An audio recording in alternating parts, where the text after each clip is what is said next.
Li-Jenkins, and today I will be performing the cadenza from the third movement and the fourth movement of Shostakovich's first violin concerto, which was composed for the great violinist David Oistrakh in 1947. This concerto was composed during the campaign against formalism in music, where the Soviet government wanted composers not to compose for the sake of personal expression, but instead to compose for the sake of propagating ideas from the government. Dmitri Shostakovich was one of the 6 composers whose works were under threat. Due to this, the premiere of this concerto was delayed 7 years until after Stalin's death. Musically, the cadenza begins with this slow, gorgeous arpeggios, and it builds and builds and builds up to the climax at the end of the fourth movement, where the piece is consumed by noisy atonality and emotional intensity. Hope you enjoy it.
say a few thank yous.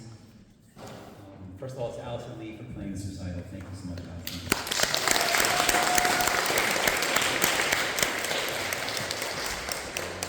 This is my first year teaching where every single graduating student is going on to music. That's unusual, even for my studio. So I want to give a special shout out to Ben, who's going on to Eastman. And Leah and Samantha, who are both going to the University of Michigan.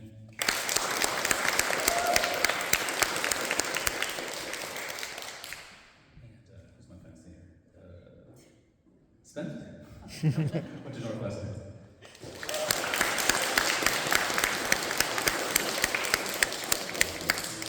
Parents, so Leo and Sydney's mom helped me put together these programs, and the food that will be at the reception is provided by Patrick and Chris and Amy and Nadine and Sophia. So thank you very much.